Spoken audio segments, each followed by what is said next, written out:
안녕하세요. 12월 8일 수요일입니다. 다 같이 하나님께 우리의 신앙을 고백합니다.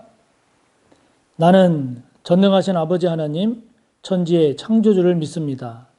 나는 그의 유일하신 아들, 우리 주 예수 그리스도를 믿습니다.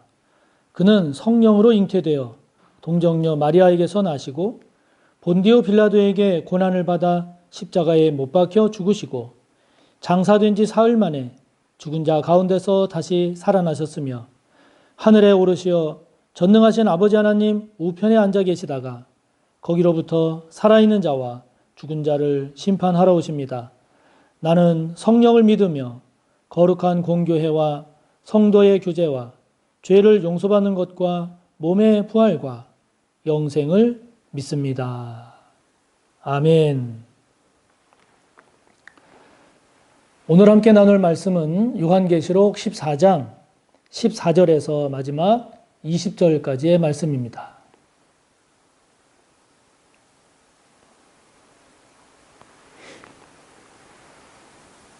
요한계시록 14장 14절에서 마지막 20절까지의 말씀 함께 봅시다. 또 내가 보니 흰 구름이 있고 구름 위에 인자와 같은 이가 앉으셨는데 그 머리에는 금 면류관이 있고 그 손에는 예리한 낫을 가졌더라. 또 다른 천사가 성전으로부터 나와 구름 위에 앉은 이를 향하여 큰 음성으로 외쳐 이르되 당신의 낫을 휘둘러 거두소서.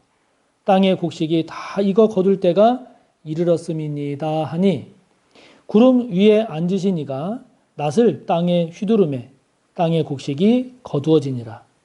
또 다른 천사가 하늘에 있는 성전에서 나오는데 역시 예리한 낫을 가졌더라.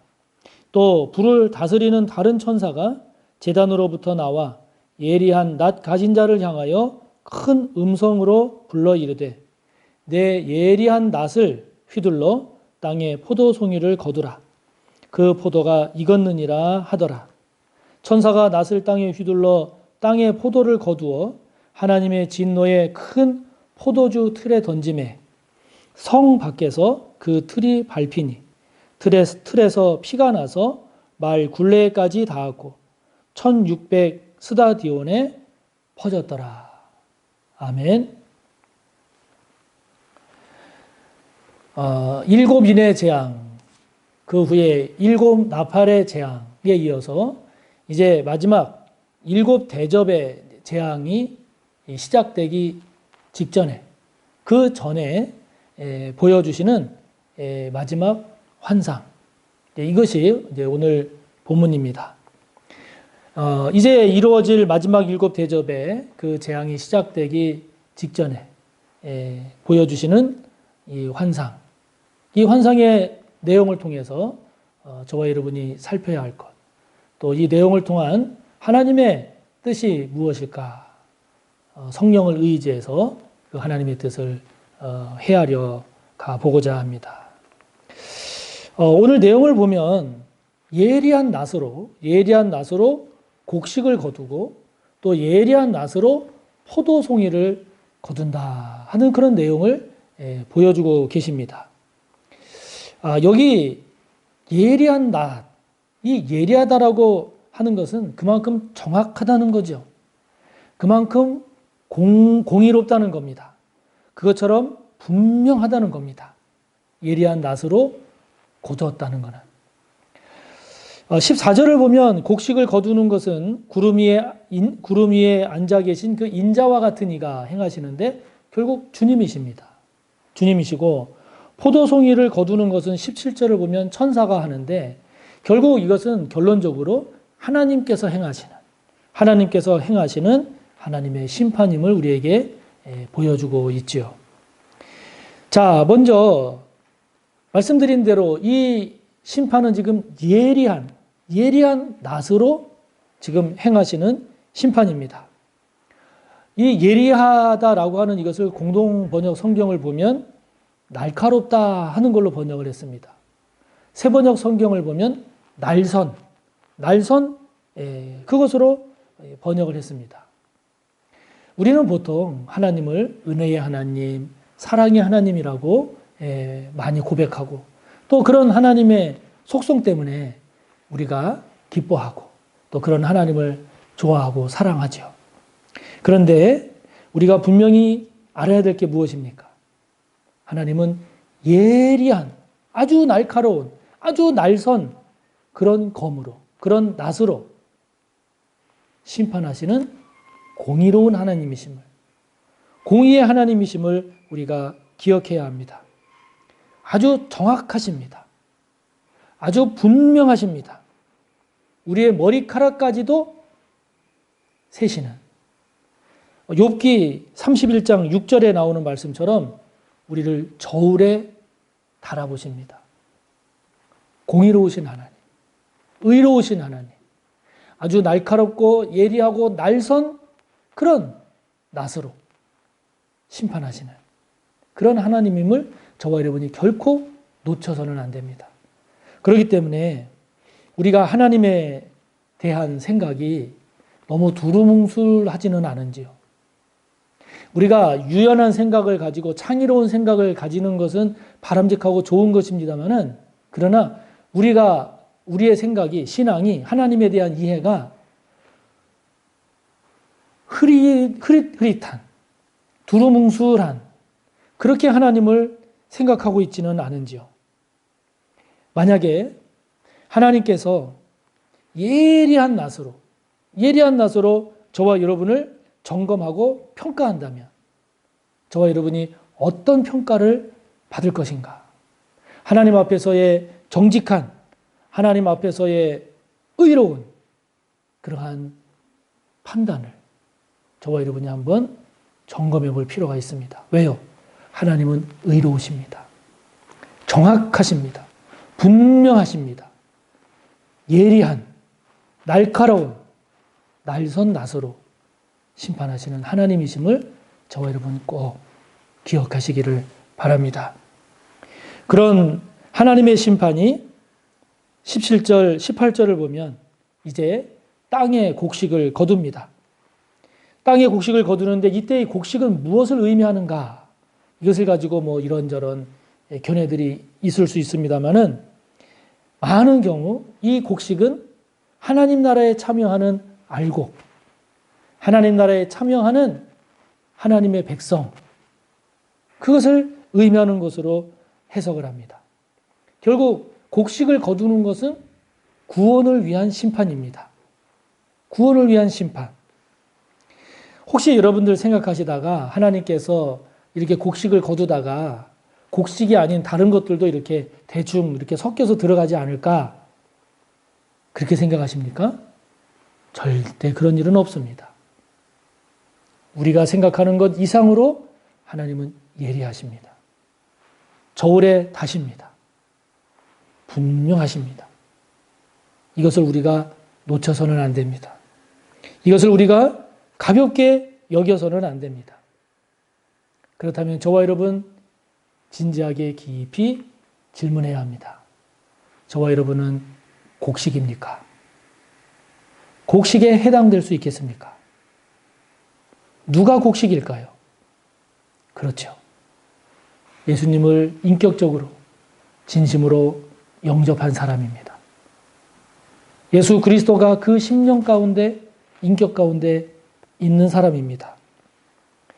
누가 곡식일까요? 예수님이 나의 구주십니다. 나의 하나님이십니다. 고백하고 그 고백과 믿음으로 살아가는 사람입니다. 누가 곡식일까요? 그 예수님을 따라서 그 예수님을 본받아 믿음의 길을 걸어가는 믿음의 사람. 그가 곡식이죠. 다시 한번 저와 여러분이 진정한 곡식인가?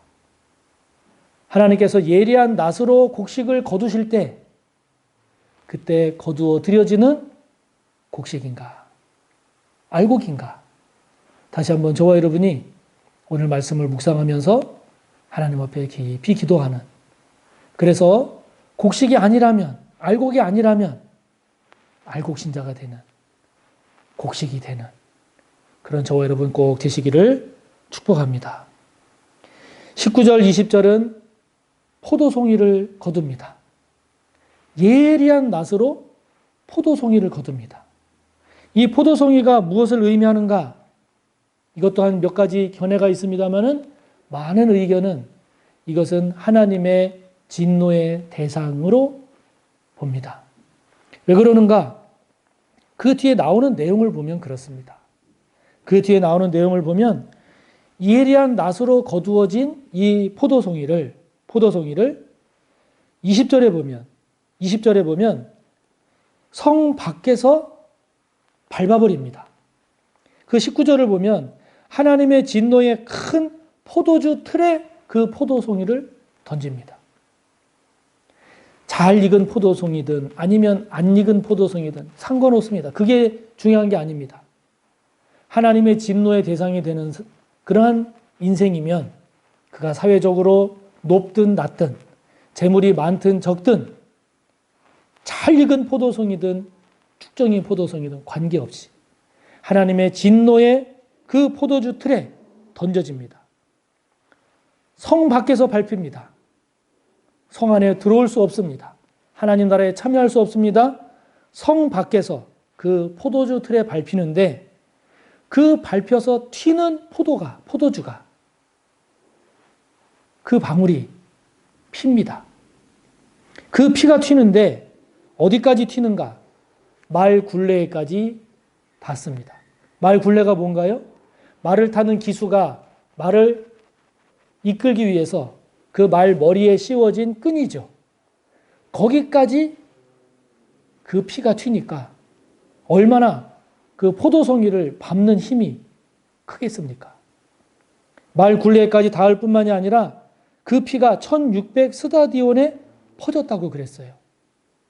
여기 스타디온이라고 하는 것은 길이를 나타내는 하나의 단위입니다.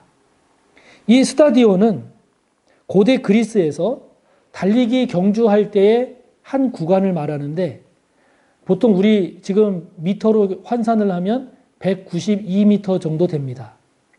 그런 1스타디온이 192m 정도 되는 스타디온이 1600 스타디온에 퍼졌다고 그러니까 계산을 해보면 300km가 넘습니다. 이스라엘의 북쪽에서부터 남쪽까지의 그 길이에 해당이 됩니다. 그 얘기는 무엇일까요? 온 세상에, 전국에 퍼졌다는 거니까 그것은 그만큼 하나님의 진노의 심판이라고 하는 것은 엄청나고 그만큼 강력하고 그만큼 무섭고 그만큼 철저함을 말하는 거죠. 그러니까 무슨 일이 있어도 이런 하나님의 진노의 심판의 대상이 되어서는 안 되는 거죠. 그 대상이 되는 것이야말로 가장 어리석은, 가장 불쌍한, 가장 불행한 인생이 되는 거죠. 자, 여러분. 저와 여러분은 하나님의 심판을 혹 너무 가볍게 생각하지는 않은지요? 하나님의 심판을 그냥 막연하게 생각하지는 않는지요? 심지어는 무슨 하나님의 심판이 있어 이렇게 생각하고 있지는 않은지요? 오늘 하나님은 우리에게 분명히 말씀하십니다. 여러분, 하나님의 심판을 인정하시기 바랍니다. 하나님의 심판의 내용을 깨달으시기를 바랍니다. 그래서 망하는 심판이 아닌 구원의 심판, 멸망의 심판이 아닌 영광에 참여하는 저와 여러분 꼭 되시기를 축복합니다. 오늘 여러분들 기도하기에 앞서서 우리 최원정 권사님을 위해서 먼저 힘써 기도해 주시기를 바랍니다. 뇌경색으로 쓰러지셔서 지금 대림동 강남 성심병원 중환자실에 계시는데 상태가 많이 안 좋으십니다. 여러분들 힘써 기도해 주시기 바라고 또 묵상한 말씀, 여러분의 기도의 제목 이어가시기 바랍니다. 하늘에 계신 우리 아버지, 아버지의 이름을 거룩하게 하시며 아버지의 나라가 오게 하시며 아버지의 뜻이 하늘에서와 같이 땅에서도 이루어지게 하소서. 오늘 우리에게 일용할 양식을 주시고 우리가 우리에게 잘못한 사람을 용서하여 준 것 같이 우리 죄를 용서하여 주시고 우리를 시험에 빠지지 않게 하시고 악에서 구하소서. 나라와 권능과 영광이 영원히 아버지의 것입니다. 아멘.